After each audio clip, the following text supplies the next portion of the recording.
안녕하십니까. 박승태입니다. 오늘은 김치의 역사와 김치연구소에 관한 얘기를 좀 할까 합니다. 한국의 대표적인 부식이 김치 아닐까 싶습니다.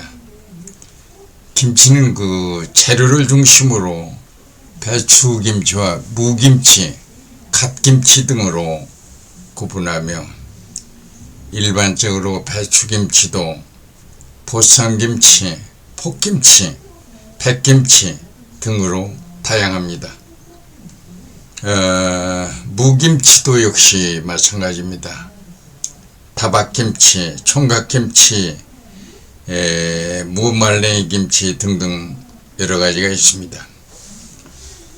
잘 아시는 바와 같이 배추는 세계적으로 4종류가 있는 걸로 알려져 있습니다.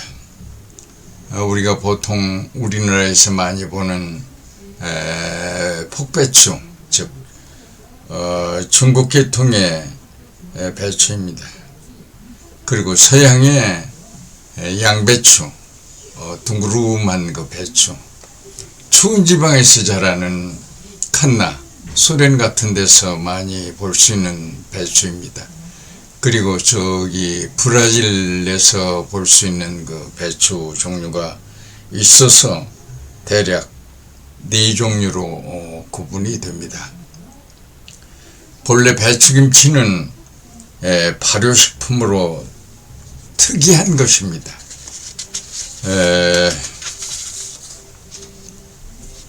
그 소금의 농도를 한 15% 정도로 해가지고 그 소금물에 하룻밤 정도 잘 절여서 여러 가지 젓갈과 양념을 첨가해서 만든 특이한 식품인데, 한국의 본래 김치는 백김치와 무버무림, 신건지라고 할까요?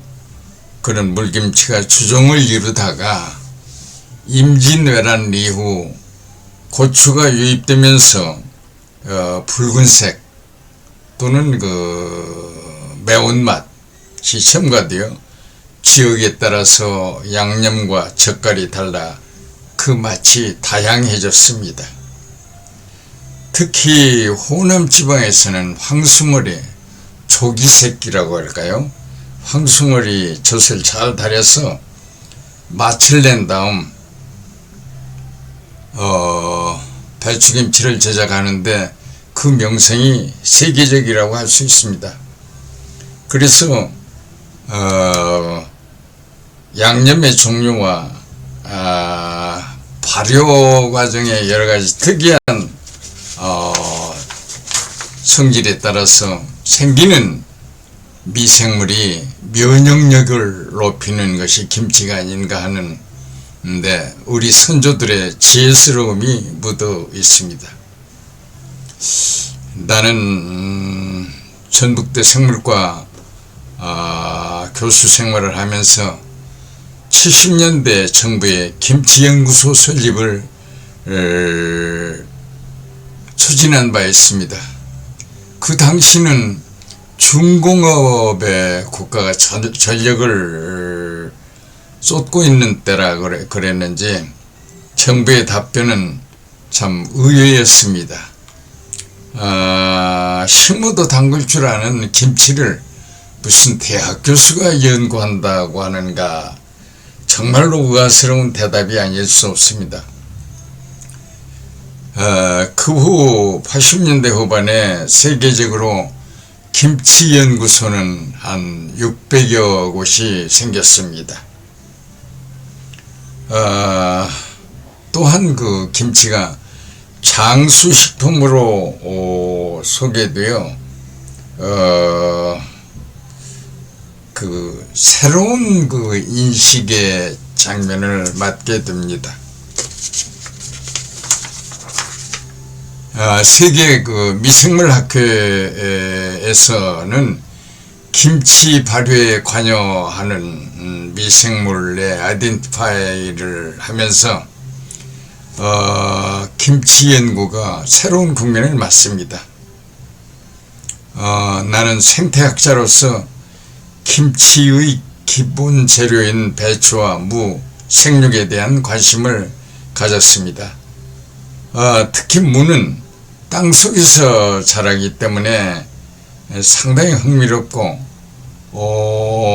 생장을 조사하는 생장곡선을 알아내기 위해서 데이터 추정을 하는데 쉽지 않았으며, 특히 무는 땅속 온도가 5도씨, 섭씨 5도씨 정도일 때 가장 잘 자랍니다. 우리나라에서 무와 같이 땅속에 서 크는 여러 가지 작물 중에 대표적인 것이 아마 인삼이 아닌가 생각합니다. 인삼은 땅의 경사도가 적어도 5% 이상이어야 되고 사질토야하며 일정한 미생물이 있는 곳에서만 생육이 가능합니다. 지금은 상당히 그런 것이 많이 연구되고 개발되어서 우리나라 상당한 지역에서 이런 특이한 작물들 재배가 왕성해지고 있습니다. 무 역시도 상당히, 그래서 이제 고냉지라고 할까요? 강원도 같은 데서 상당히 많이 재배하는 그런 대표적인 것이 아닌가 생각을 합니다. 특히 무김치의 우리나라에서 대표적인 게 깍두기라고 할 수 있는데, 나박김치, 깍두기, 그리고 총각김치 같은 것들이 많이 있는데, 특히 무는 칼로 상처를 내서 RNA가 많이 생성되는데, 자라는 아이들의 두뇌 발달에 상당히 역할을 하는 그런 겁니다.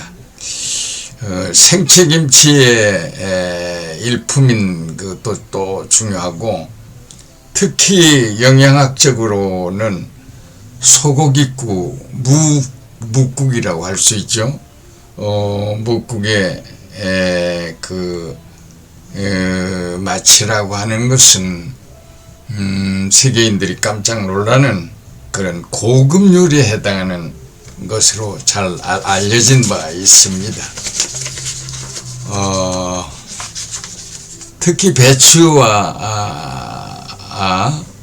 무가 대표적인 우리나라의 부식이라고 할까요? 이외에도 이제 나무를 연구하는 방법이 많이 개발되고, 산나물의 여러 특이한 것들이 건강 유지에 상당히 도움이 된다라고 하는 것은 널리 알려진 사실입니다. 그럼 우리나라 고유한 배추의 형태는 어땠을까 하는 걸 보면, 배추는 조금 의아하게도 봄동이라는 배추가 있습니다만, 그것이 우리나라의 고유한 배추 형태가 아닌가 생각합니다. 그러다가 이제 육종가들에 의한 폭배추 연구가 활발해지면서 퉁퉁한 배추가 이제 일반 배추인 양 그렇게 잘 알려집니다. 그건 아마 상품의 선호사상과 배추 재배 기술, 배추 생산량의 증가 등등이 어우러져서 그와 같이 변형된 것이 아닌가 생각을 합니다.